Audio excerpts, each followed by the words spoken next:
Biomutant's launch has come and gone. The fervor of reviews and hot takes has simmered to a low boil, but the team behind the game, Experiment 101, hasn't been sitting on their hands. In fact, they just released a major post-launch patch for the PC, with the console update to follow.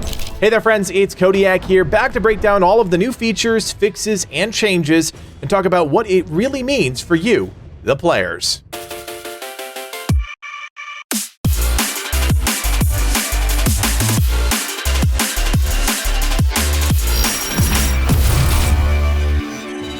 If this is your first time checking out a news video here on the channel, we like to approach these things a bit differently. While plenty of creators rush to read off patch notes, we like to dive in a bit deeper and talk about how the changes will actually impact the game. Now, our first stop has to be combat, because that's really critical to the Biomutant experience. A number of changes have been implemented to fix some of the combat-related bugs and issues. I'm sure we've all experienced something at some point that just didn't feel quite right, and that's what the patch aims to address. Big things like abilities now having a chance to crit are substantial, while smaller fixes like the speed of enemy grabs is less sexy, but still altogether important. In that same vein, the team has taken their first player-focused balancing pass, reducing the perk potency of the Deadeye Sharpshooter damage multiplier, and fixing issues with top mods overperforming in combat. If you take a look at the combat-specific changes, they actually feel weighted pretty fairly. A few player-centric tweaks, but the majority of the changes have to do with the actual combat mechanics themselves without losing the essence of the fighting.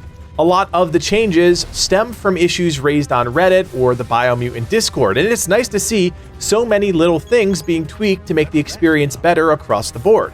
Now, of course, combat is just one facet of the experience, so let's just keep digging deeper. Piggybacking off the combat, and the thing that's going to be directly linked to that experience are the item changes. Melee weapon parts received a 5% damage increase across the board, while ranged weapon parts received a 5% damage reduction. This is fair considering the unbalanced ranged combat in the game, and with a healthy boost to both melee weapons and the combat changes that make fighting in close quarters more palatable, I think we're moving in a good direction.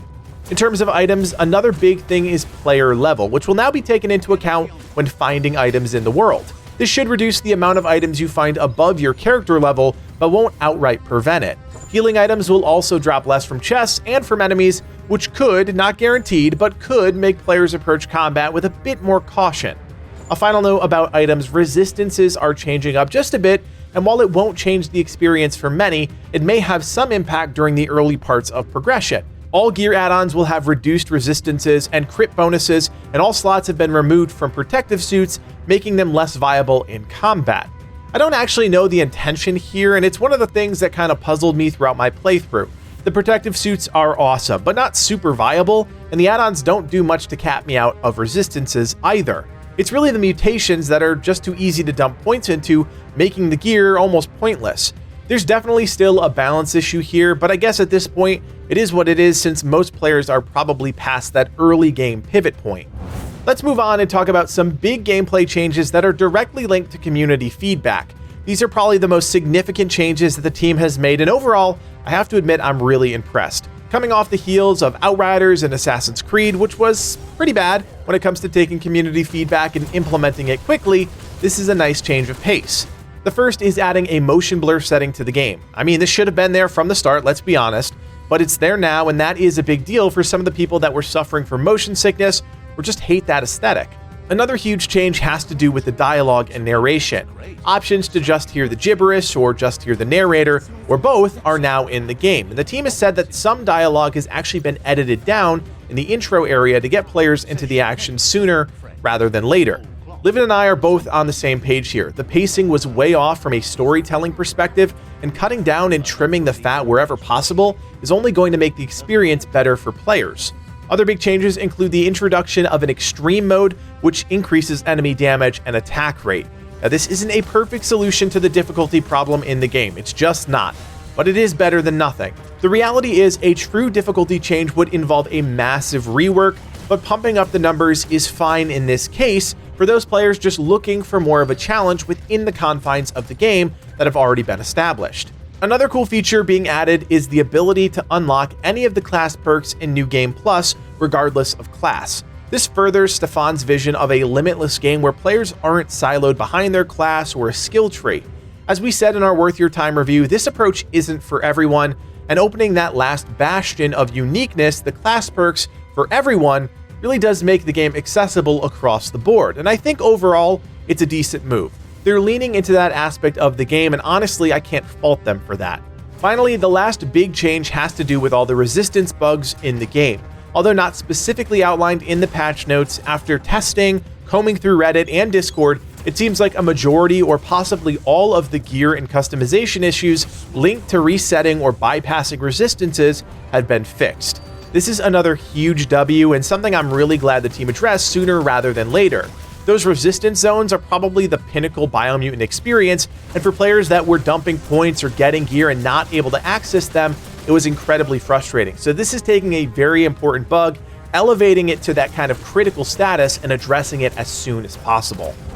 As with any news update, I urge everyone to just go read the patch notes if you want to check out the finer points.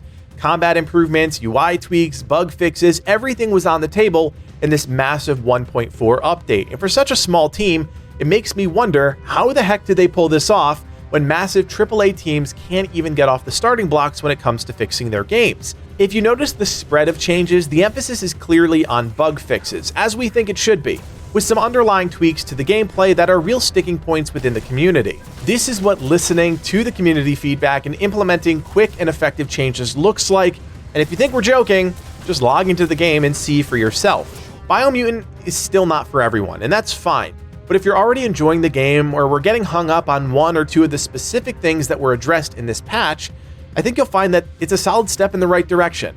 As always, friends, if you appreciate brevity, we would appreciate your support. Click on that thumbs up below and of course subscribe to the channel. You can also join us on Discord. We've got a great community of nearly 7,000 members spread across dozens of great games, so check out the link in the description to join today.